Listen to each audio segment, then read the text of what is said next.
السلام علیکم ورحمۃ اللہ وبرکاتہ ولا حول ولا قوة الا باللہ حسبنا اللہ ونعم الوکیل یا حی یا قیوم برحمتک استغیث لا الہ الا انت سبحانک انی کنت من الظالمین ربنا آتنا من لدنک رحمہ وہیئ لنا من امرنا رشدا ربنا آتنا فی الدنیا حسنہ وفي الآخرة حسنة وقنا عذاب النار اللهم صل على محمد وعلى آل محمد وأصحاب محمد وأزواج محمد وأمة محمد أجمعين إلى يوم الدين آمين. الحمد لله رب العالمين والصلاة والسلام على سيد الأنبياء والمرسلين وعلى آله وأصحابه أجمعين إلى يوم الدين. الحمدللہ آج 10 ستمبر 2023 کو سنڈے کے دن ہمارا یہ پبلک سیشن نمبر 111 نمبر منعقد ہونے جا رہا ہے. آپ کے یہ سوالات ریئل ٹائم پرچیوں کی شکل میں میرے پاس آ چکے ہیں.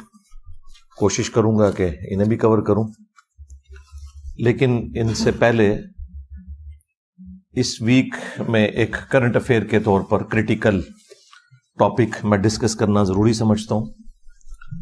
اور وہ 2 دن پہلے جو مراکش کے اندر موراکو میں 8 ستمبر 2023 کو رات کو تقریباً 11:15 بجے ایک ہولناک زلزلہ آیا، جس کے اندر تقریباً 1100 کے قریب لوگ شہید ہو گئے اور 1200 کے قریب زخمی ہیں اور ہزاروں لوگ بے گھر ہو چکے ہیں. کتنے امیر لوگ جو بڑے کر و فر کے ساتھ اپنے گھروں میں بیٹھے ہوئے تھے وہ سڑکوں کے اوپر آ گئے ہیں، اور اب ان کے اندر اتنی ہمت نہیں ہے کہ وہ اپنے ان گھروں میں جا کر دوبارہ بسیں جو انہوں نے بڑی محنت سے بنائے تھے، کیونکہ زلزلے کا خوف ہی اتنا ہوتا ہے. لوگ اپنے بیوی بچوں کو لے کر روڈ کے اوپر گرین بیلٹس جو بنی ہوئی ہیں ان میں بیٹھے ہوئے ہیں اور انتظار کر رہے ہیں سٹیبلٹی کا. اس طرح کے جو ارتھ کوئکس ہوتے ہیں پوری دنیا کے اندر وقتاً فوقتاً آتے رہتے ہیں، اور یہ اللہ تعالیٰ کی طرف سے ایک الارم ہوتا ہے باقی انسانیت کے لیے. ویسے تو روزانہ 1 گھنٹے میں 6000 لوگ مرتے ہیں، 24 گھنٹوں میں تقریباً 1.5 لاکھ. یہ نارمل جو ڈیتھ کی ریشو ہے نا، وہ اتنے لوگ تو دنیا سے جاتے ہی جاتے ہیں. 1.5 لاکھ لوگ 24 گھنٹے کے اندر. لیکن جب ایک بلک میں کہیں پر ڈیتھ ہو تو وہ زیادہ نمایاں ہو جاتی ہے اور باقی لوگوں کے لیے ڈیٹرنس بن جاتی ہے. گھر میں ایک شخص کی موت اس گھر اور اس محلے کے لیے ایک عبرت ہے. ایک محلے میں کوئی عبرت ناک ڈیتھ کا کوئی واقعہ جس میں 1 سے زیادہ لوگ مر جائیں، وہ ایک سٹی کے لیے ڈیٹرنس بن جاتی ہے موت کے حوالے سے. اور ایک شہر کے اندر آنے والی آفت ایک صوبے کے لیے، اور ایک صوبے میں آنے والی آفت ایک ملک کے لیے، اور ملکی لیول کے اوپر جو آفت آتی ہے جو عموماً اس طرح رپورٹ ہوتی ہیں، وہ پوری دنیا کے لیے ایک ڈیٹرنس ہوتی ہیں کہ موت کی تیاری کر لو. باقی جو لوگ پوچھتے ہیں کہ جی اس میں معصوم بچے بھی مر جاتے ہیں، جانور مر جاتے ہیں، ان کا کیا قصور ہے؟ قصور والی تو بات ہی نہیں ہے. قصور ہو یا نہ ہو، ہر شخص نے، ہر ذی روح نے، ہر جان نے دنیا سے جانا ہے. اب یہ اللہ کی مرضی ہے کہ کوئی شخص نیچرل ڈیتھ مرے، کوئی ڈیزاسٹر کے اندر مر جائے، کوئی پانی میں ڈوب کے مر جائے، کوئی ایئر کریش میں مر جائے، کوئی ہارٹ فیلئر سے مر جائے. یہ اللہ تعالیٰ کا فیصلہ ہے کہ کس کی قبر جو ہے وہ سمندر کی گہرائی میں بننی ہے، کس کی ہواؤں میں بننی ہے، کس کی شیر کے پیٹ میں بننی ہے. بہرحال دنیا سے ایگزٹ ہر انسان کا ہے. کل نفس ذائقۃ الموت. یہ یونیورسل ٹروتھ قرآن میں کئی جگہ بیان ہوا ہے. ہر جان کو موت کا ذائقہ چکھنا ہے، یہ ایک اٹل حقیقت ہے، یہاں تک کہ کوئی نبی بھی دنیا میں زندہ کبھی باقی نہیں رہا. تو اس طرح کے جو واقعات ہیں وہ ڈیٹرنس ہوتے ہیں باقی لوگوں کے لیے بھی کہ اپنی موت کی تیاری کر لی جائے. باقی ظاہر ہے کہ ایک تکلیف دہ کیفیت تو ہوتی ہے، ہم بھی دعا کر دیتے ہوتے ہیں. قرآن میں بھی حکم ہے سورۃ الحشر میں، ربنا اغفر لنا ولاخواننا الذین سبقونا بالایمان. اہل ایمان کی نشانی ہے کہ وہ دعا کرتے ہیں اللہ کے حضور کہ اے اللہ ہمیں بھی بخش دے اور ہم سے پہلے جتنے ایمان کی حالت میں لوگ دنیا سے گئے ہیں انہیں بھی بخش دے. تو یہ اہل ایمان کی نشانی ہے کہ وہ فوت شدگان کے لیے دعا کرتے ہیں. اور نماز جنازہ کی دعا تو اتنی جنرل ہے جو ہمیں عام حالت میں بھی کرنی چاہیے. اس میں تمام لوگوں کے لیے دعائیں ہیں، بلکہ زندہ لوگوں کے لیے تو زیادہ دعائیں ہیں. اس سانحہ میں جو لوگ شہید ہوئے ہم ان کے لیے بھی دعا کرتے ہیں. اللہم اغفر لحینا ومیتنا وشاہدنا وغائبنا وصغیرنا وکبیرنا وذکرنا وانثانا اللہم من احییتہ منا فاحیہ علی الاسلام ومن توفیتہ منا فتوفہ علی الایمان آمین. باقی جو دنیا سے گئے ہیں ان کے لیے تو صحیح بخاری اور صحیح مسلم کے اندر حدیث موجود ہے کہ اللہ کے محبوب صلی اللہ علیہ وآلہ وسلم نے فرمایا کہ 5 طرح کے لوگ اللہ کے حضور شہید لکھے جاتے ہیں. نمبر 1 طاعون کے مرض میں مرنے والا شخص. نمبر 2 پیٹ درد کے ساتھ، اس تکلیف کے ساتھ جو شخص مرتا ہے. نمبر 3 کسی دیوار کے نیچے دب کے، کسی بلڈنگ میں دب کے، جس طرح کہ یہ زلزلہ کے کیس میں ہوتا ہے. نمبر 4 پانی میں ڈوب کر مرنے والا شخص. اور نمبر 5 اللہ کی راہ میں جو شہید ہو جائے قتال کرتے ہوئے.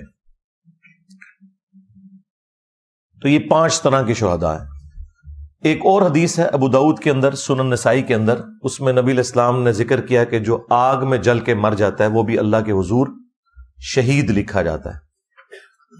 اور ایسی عورت جو پریگنینسی کے دوران، ڈیلیوری کے دوران فوت ہو جائے وہ بھی اللہ کے حضور شہید ہے. باقی جو زخمی ہیں ان کے لیے وہ حدیث ہے صحیح بخاری اور صحیح مسلم دونوں کے اندر یہ حدیث موجود ہے کہ مسلمان کو کوئی بھی دکھ، درد، اندیشہ، تکلیف پہنچتی ہے، حتیٰ کہ اس کے پاؤں میں کوئی کانٹا بھی چبھ جائے تو اللہ تعالیٰ اس کے بدلے میں اس کے گناہ معاف فرما دیتا ہے. تو یہ زخمیوں کے لیے بھی تسلی ہے ان احادیث کے اندر کہ اس طرح کی تکلیف سے انسان کے گناہ معاف ہوتے ہیں. باقی یہ اللہ تعالیٰ کا ایک سلسلہ ہے، وہ اس نے اسی طریقے سے رکھا ہوا ہے، اور یہ اللہ تعالیٰ کا یونیورسل ٹروتھ ہے قرآن کے اندر.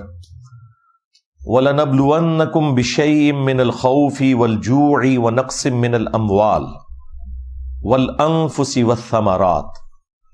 ہم ضرور بالضرور آزمائیں گے تمہیں، خوف کے ساتھ، بھوک کے ساتھ، جان اور مال میں نقصان کے ذریعے. اور پھر اللہ تعالیٰ نے فرمایا کہ خوشخبری ہے ان لوگوں کے لیے کہ جن کا ایٹیچیوڈ یہ ہوتا ہے کہ جب کبھی بھی انہیں کوئی تکلیف پہنچتی ہے تو وہ کہتے ہیں انا للہ و انا الیہ راجعون. بے شک ہم بھی اللہ ہی کی طرف سے آئے تھے اور ہم نے لوٹ کر اللہ ہی کی طرف جانا ہے. یہ دعا وہ پڑھتے ہیں، یہ ان کا کلمہ ہوتا ہے تکلیف میں، دکھ میں، درد میں. اچھا، اب اس دعا کا تکلیف کے ساتھ کیا لینا دینا؟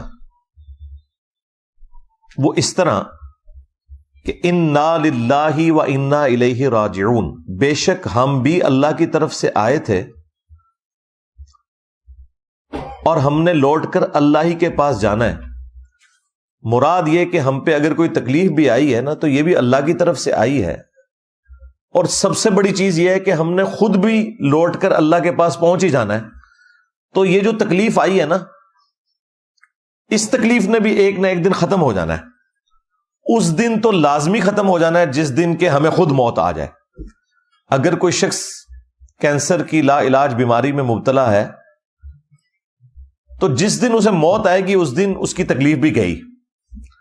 تو تکلیف کو بھی موت آنی ہے. جب انسان نے خود نہیں رہنا تو تکلیف کیسے رہ سکتی ہے ہمیشہ؟ لیکن خوش نصیب ہیں وہ لوگ جو اپنی موت سے پہلے پہلے اپنے رب کو راضی کر لیتے ہیں اور اپنی آخرت کی ہمیشہ کی زندگی کی تیاری کر لیتے ہیں.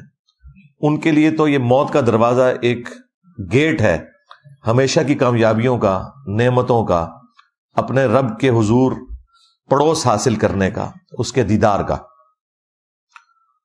اللہم اجعلنا منہم مع النبیین والصدیقین والشہداء والصالحین. اچھا، قرآن میں تو اتنی دعا رپورٹ ہوئی ہے. صحیح مسلم میں ایک حدیث ہے جس میں اس کے اگلے الفاظ بھی ہیں. ام سلمہ رضی اللہ تعالی عنہا وسلام اللہ علیہا کہتی ہیں کہ جب میرے خامند فوت ہوئے، یہ سینئر اصحاب میں سے ہیں، انہوں نے ہجرت حبشہ بھی کی ہوئی ہے. ہجرت مدینہ تو بعد میں آئی ہے. جو اسلام کی پہلی ہجرت ہے وہ ہجرت حبشہ ہے. اور جو ہجرت حبشہ کے مسلمان ہیں وہ ہجرت مدینہ والوں سے بھی افضل ہیں، کیونکہ انہوں نے وہ بڑی والی ہجرت کی ہوئی ہے. اس میں بھی یہ شامل تھی. تو وہ کہتی ہیں کہ جب میرے خامند فوت ہوئے ابو سلمہ، تو مجھے نبی الاسلام کی سکھائی ہوئی ایک دعا یاد آ گئی جو آپ صلی اللہ علیہ وآلہ وسلم نے تعلیم فرمائی تھی کہ جب کبھی بھی کوئی تکلیف پہنچے تو جو شخص یہ دعا مانگے گا تو اللہ تعالی اسے اس تکلیف کے بدلے میں اس سے بہتر نعم البدل عطا فرما دے گا.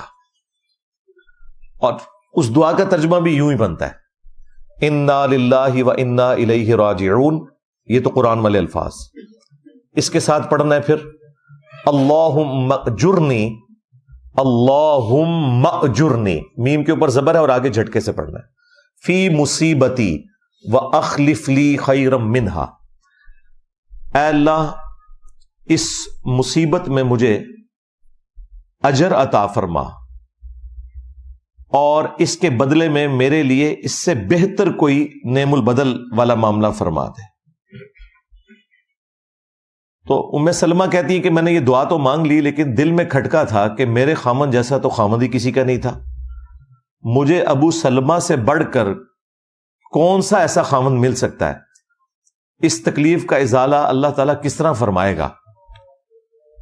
تو کہتی ہیں کہ جب میری عدت پوری ہوئی تو خود اللہ کے محبوب صلی اللہ علیہ وآلہ وسلم نے مجھے پیغام نکاح بھیج دیا اور میری دعا اللہ تعالیٰ نے قبول کی اور یہ ام المومنین بنی.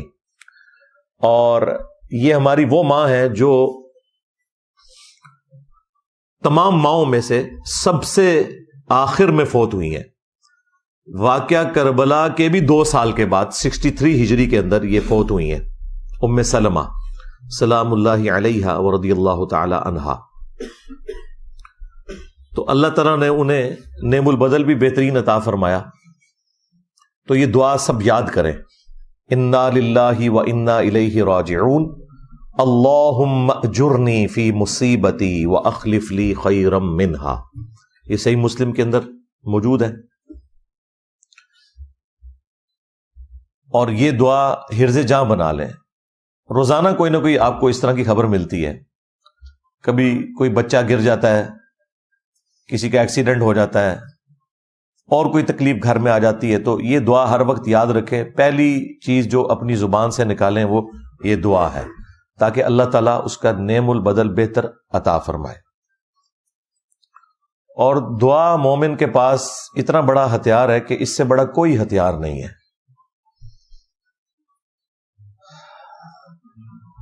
جامعہ ترمذی کے اندر اور مسند احمد کے اندر اور مشکات میں بھی یہ حدیث موجود ہے کہ جو شخص یہ چاہتا ہے کہ اللہ تعالیٰ مصیبت اور پریشانی میں اس کی دعا قبول کرے تو اسے چاہیے کہ جب آسودگی اس کے اوپر ہو، جب وہ خوشحال ہو، ان دنوں میں بھی اللہ سے مانگا کرے. تو جب مصیبت آئے گی تو اللہ تعالیٰ اس کی دعا قبول کرے گا، اور یہ لاجیکلی سمجھ بھی آتی ہے بات. پھر جامعہ ترمذی میں اور مسند احمد میں یہ حدیث موجود ہے، مشکات کے اندر بھی، کہ مسلمان کی دعا کبھی بھی رد نہیں جاتی. 3 طرح سے ہوتی ہے، یا تو جو کچھ مانگا وہ تمہیں دے دیا جائے گا، یا اس کے بدلے میں کوئی تمہاری تکلیف دور کر دی جائے گی، یا پھر وہ دعا سٹور کر کے رکھ دی جائے گی، قیامت کے دن اللہ تعالیٰ اس کے بدلے نیکیاں عطا فرمائے گا. یعنی دعا رد ہوتی ہی نہیں ہے. صحابہ اکرام علیہم رضوان نے جب یہ اللہ کے محبوب صلی اللہ علیہ وآلہ وسلم سے یہ بات سنی تو انہوں نے کہا یا رسول اللہ، پھر ہم تو اللہ تعالیٰ سے بہت زیادہ دعائیں کیا کریں گے، کیونکہ جب یہ رد ہی نہیں ہونی، یہ وہ عبادت ہے جو ہر حال میں قبول ہونی ہے. یا تو جو مانگا وہ مل جائے گا، یا اس کے بہتر کوئی تکلیف دور کر دی جائے گی اس کے بدلے میں، یا پھر قیامت کے دن اس کا اجر مل جائے گا، نیکیاں مل جائیں گی. لیکن دعا کا ایک پروٹوکول ہے، وہ جامعہ ترمذی کے اندر حدیث موجود ہے، مشکات کے اندر بھی ہے، کہ نبی علیہ السلام نے فرمایا کہ جو شخص اللہ تعالیٰ کا ذکر اور درود شریف پڑھ کے متوجہ ہوتا ہے اللہ کی طرف، اللہ تعالیٰ اسے محروم نہیں لوٹاتا. یہ دعا کا پروٹوکول ہے کہ پہلے اللہ کی حمد کی جائے، پھر درود شریف، پھر دعائیں. اور آپ دیکھ لیں جب ہم نماز میں تشہد میں بیٹھتے ہیں تو پہلے اللہ کی حمد کرتے ہیں، پھر درود شریف، اور پھر دعائیں آتی ہیں. یہ وہی ترتیب ہے. تو دعا سے اپنے آپ کو کبھی بھی بے نیاز نہیں کرنا چاہیے. باقی اس طرح کے جو واقعات ہیں یہ انسان کو جھنجھوڑتے ہیں کہ وہ اپنی موت کی تیاری کرے. موت وہ حقیقت ہے کہ جس کا انکار وہ لوگ بھی نہیں کرتے جو خدا کا انکار کرتے ہیں. یہ اتنی بڑی حقیقت ہے کہ اس کا انکار ممکن نہیں ہے. لہذا اس قسم کے واقعات پہ صرف کف افسوس ملنے کی بجائے انسان کو گاڈ اورینٹڈ ہونا چاہیے، اللہ تعالیٰ کی طرف متوجہ ہونا چاہیے. اور یہ موت کا مقصد بھی اللہ تعالیٰ نے قرآن میں اسی لیے بیان کر دیا، الذی خلق الموت والحیات لیبلوکم ایکم احسن عملا. اللہ تعالیٰ نے زندگی اور موت کو اس لیے پیدا کیا، یعنی یہ جو نظام ہے کہ زندگی کے بعد موت آتی ہے، ایک آپ کو ٹائم دیا جاتا ہے اس لیے کہ تاکہ وہ جانچے تم میں سے کون اچھے اعمال کرتا ہے. یہ اس نے جانچنا ہے. کل نفس ذائقۃ الموت، تم میں سے ہر جان کو موت کا مزہ چکھنا ہے. وَنَبْلُوكُمْ بِالشَّرِّ وَالْخَيْرِ فِتْنَةً، اور ہم شر کے ذریعے اور خیر کے ذریعے تمہیں آزماتے ہیں. وَإِلَيْنَا تُرْجَعُونَ، اور تمہیں لوٹ کر بھی ہمارے پاس آنا ہے. تو موت کے ساتھ اللہ تعالیٰ نے کہا کہ دنیا میں جو ہم یہ شر اور خیر کا سسٹم ہم نے جاری کیا ہے، اس کے ذریعے تمہاری آزمائش ہوتی ہے، الٹیمیٹلی تم ہمارے تک پہنچ جاؤ گے. پھر سورہ السجدہ میں اللہ تعالیٰ نے فرمایا کہ ہم دنیا کی زندگی میں بھی تمہیں تھوڑا بہت عذاب یعنی تکلیف دیں گے تاکہ تم ہماری طرف پلٹ آؤ. ڈائریکٹ تکلیف بھی آ سکتی ہے، انڈائریکٹ صدمے کی شکل میں بھی، اور اس کا مقصد یہ ہے کہ آپ نے خدا کی طرف پلٹنا ہے. یہ سارے اللہ تعالیٰ کی طرف سے الارم بجتے ہیں. کوئی شخص یہ نہیں کہہ سکتا کہ مجھے کوئی ایسا موقع نہیں ملا کہ میں اپنے خدا کی طرف پلٹتا. اللہ تعالیٰ یہ الارم مختلف شکلوں میں ہمارے پاس سگنلز وقتاً فوقتاً بھیجتا رہتا ہے. اور میں تو اکثر کہتا ہوں کہ موت وہ حقیقت ہے کہ ہمیں چوک میں کھڑے ہو کر، چوراہوں پر، گھروں کی چھتوں کے اوپر کھڑے ہو کر یہ اناؤنسمنٹ کرنی چاہیے کہ انسان نے مرنا ہے. انسان کا قبلہ اسی وقت درست رہتا ہے کہ جب موت ہر وقت اس کے سر پہ منڈلا رہی ہو. باقی قرآن کا پورا مقدمہ اسی بات کے اوپر قائم ہے کہ انسان نے مر کے اللہ کے حضور پیش ہونا ہے، اس کی تیاری کر لو. پورے قرآن کا خلاصہ یہی ہے. اسی کے لیے اللہ تعالیٰ نے کتابیں بھیجی اور ساتھ پیغمبروں کو بھیجا تاکہ اپنا تعارف کروایا جائے، اور پھر ہمیشہ کی آنے والی زندگی، خواہ وہ جنت میں ہے یا نعوذ باللہ جہنم میں، اس کے بارے میں بتا دیا جائے کہ بھائی تیاری کر لو موت کے آنے سے پہلے پہلے۔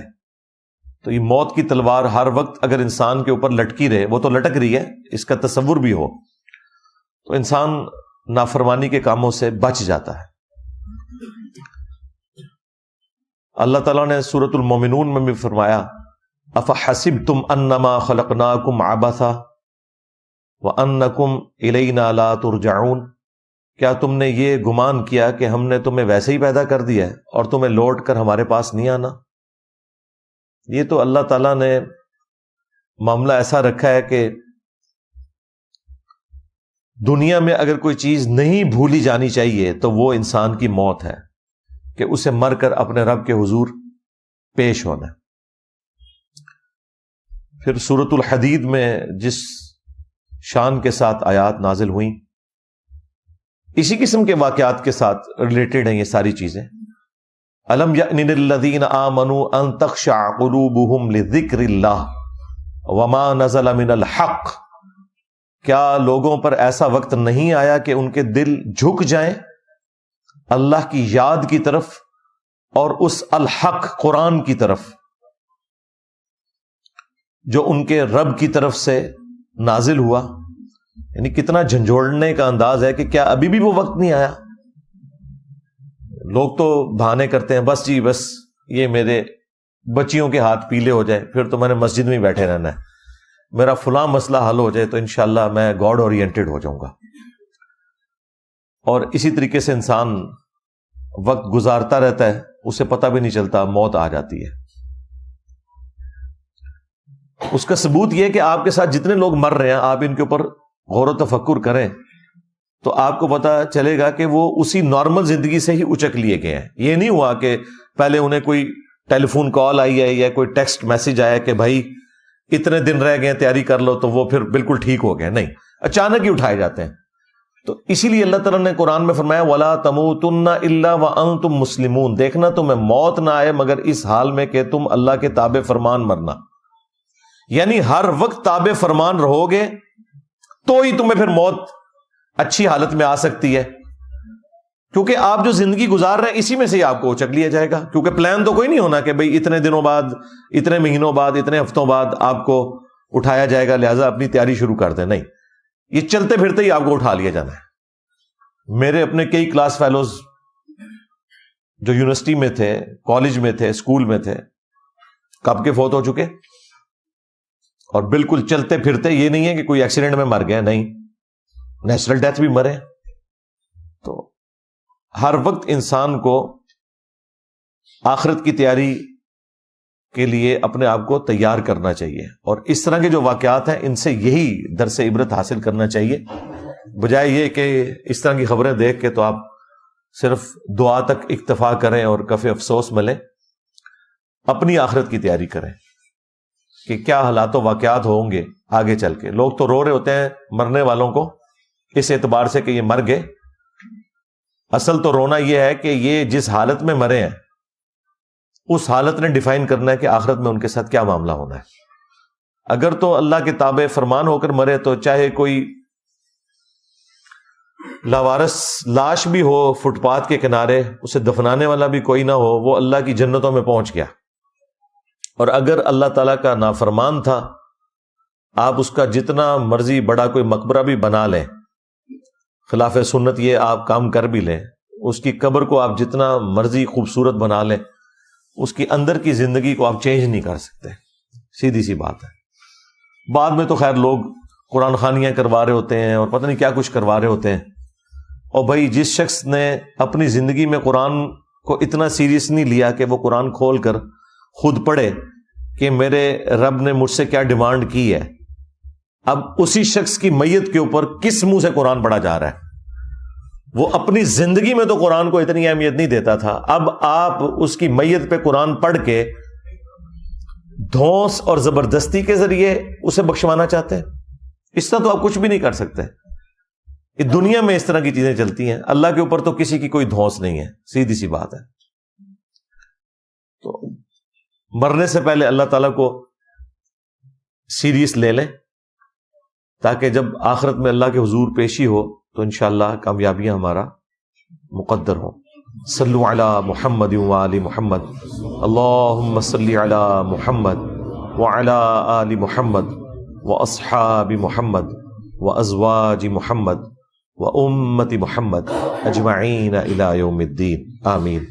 اللہم انی اسألک بانک انت اللہ لا الہ الا انت الاحد الصمد الذی لم یلد ولم یولد ولم یکن لہ کفوا احد وإلہکم الہ واحد لا الہ الا هو الرحمن الرحیم الف لام میم اللہ لا الہ الا هو الحی القیوم اللہم صلی علی محمد وعلی آل محمد ربنا آتنا فی الدنیا حسنہ وفی الآخرۃ حسنۃ وقنا عذاب النار ربنا آتنا من لدنک رحمہ وہیئ لنا من امرنا رشدا لا الہ الا انت سبحانک انی کنت من الظالمین اللہم احسن عاقبتنا فی الامور کلہا وأجرنا من خزي الدنيا وعذاب الآخرة اللهم اغفر لحينا وميتنا وشاهدنا وغائبنا وصغيرنا وكبيرنا وذكرنا وأنثانا